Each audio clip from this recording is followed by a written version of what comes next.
بسم اللہ الرحمن الرحیم اللہم صلی علی سیدنا و مولانا محمد وعلی آل سیدنا و مولانا محمد وبارک وسلم۔ 7 ستمبر ختم نبوت کے اعتبار سے بہت اہم دن ہے، تو آج کے دن کی مناسبت سے چند باتیں عرض کرنی ہیں۔ سب سے پہلی بات تو یہ ہے کہ حضور پاک صلی اللہ علیہ وسلم آخری نبی ہیں اور آپ کی شان سب سے زیادہ عظیم اور بلند ہے۔ علماء فرماتے ہیں کہ انبیاء کرام کی تعداد کم و بیش 1,24,000 اور نبیوں کے اندر رسولوں کی تعداد جو صاحب شریعت تھے ان کی تعداد 313 تھی کم و بیش، اور کتابیں 4 تھیں، تو تعداد 1,24,000، رسولوں کی تعداد 313 اور 4 صاحب کتاب رسول۔ اللہ کی شان دیکھیے، نبی کریم صلی اللہ علیہ وسلم سے محبت کو دیکھیے کہ اللہ تعالیٰ نے نبی صلی اللہ علیہ وسلم کے شاگردوں کو بھی بہت بڑی بلند عظمت اور شان عطا فرمائی ختم نبوت کے صدقے۔ اللہ رب العزت کی طرف سے معاملہ جو ہوا وہ دیکھیے، صحابہ کرام کی تعداد کم و بیش 1,24,000، اصحاب بدر 313 اور خلفائے راشدین 4۔ یہ مشابہت اتفاقات نہیں، یہ اللہ کا چناؤ اور انتخاب ہے۔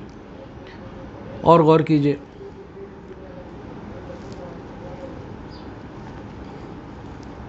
انبیاء کرام علیہ السلام سب کے سب بڑی شان والے، اور ہمارے آقا حضرت محمد مصطفیٰ صلی اللہ علیہ وسلم بہت بڑی شان والے۔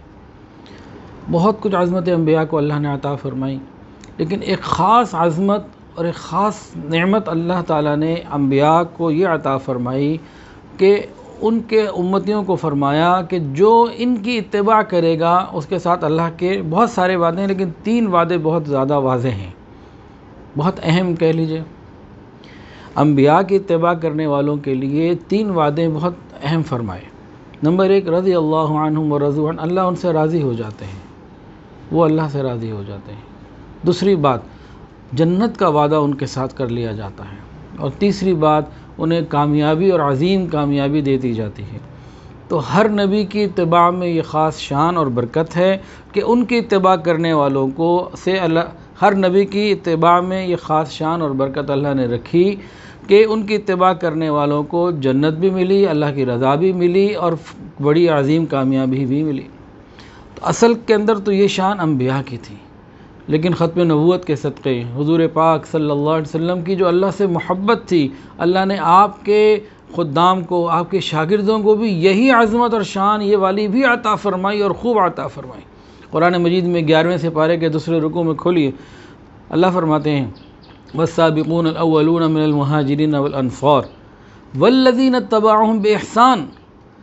جو شان انبیاء کی بھی بیان ہوئی، وہی شان اس آیت قرآن میں صحابہ کے اللہ فرما رہے ہیں کہ قیامت تک آنے والوں میں جو احسان کے ساتھ، اچھے طریقے ساتھ، قیامت تک آنے والوں میں جو احسان کے ساتھ، احسن طریقے کے ساتھ میرے نبی کے پیارے پیارے صحابہ کی اتباع کرے گا، اس کے ساتھ بھی اس آیت میں یہی 3 وعدے فرمائے گئے، رضی اللہ عنہم ورضوا عنہ وأعد لهم جنات ذلک الفوز العظیم۔ جنت کا وعدہ، اپنی رضا کا وعدہ اور کامیابی کا وعدہ۔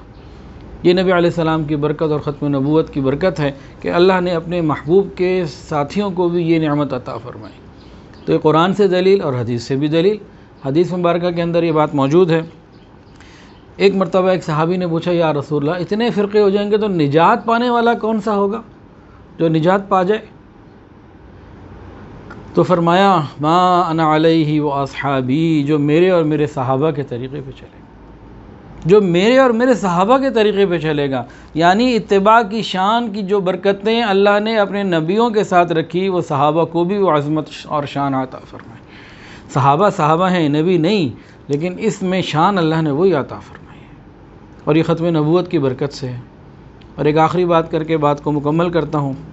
قرآن مجید میں جگہ جگہ، بالخصوص سورہ اعراف میں دیکھ لیجئے، اللہ تعالیٰ نے حضرت نوح علیہ السلام کا، حضرت ہود علیہ السلام کا، حضرت صالح علیہ السلام کا، انبیاء کرام کا ذکر فرما کے آخر میں جو واقعات کو ذکر فرما کے آخر میں جو سمری دی ہے، رزلٹ دیا ہے، وہ کیا ہے کہ یہ نبی بھی نجات پا گئے، اور والذین آمنوا معہ ہر نبی کے ساتھ یہ بتایا کہ وہ نبی بھی نجات پانے والوں میں سے ہو گئے، وہ تو ویسے ہی نجات یافتہ تھے، لیکن ان کے تمام صحابہ وہ بھی نجات پانے والے میں ہو گئے۔ قیامت کے دن ہر نبی اپنے اپنے صحابہ کے ساتھ جنت میں ہوں گے، اور حضور پاک صلی اللہ علیہ وسلم بھی اپنے صحابہ کے ساتھ جنت کے اعلیٰ مقام پر ہوں گے۔ وآخر دعوانا ان الحمد للہ رب العالمین۔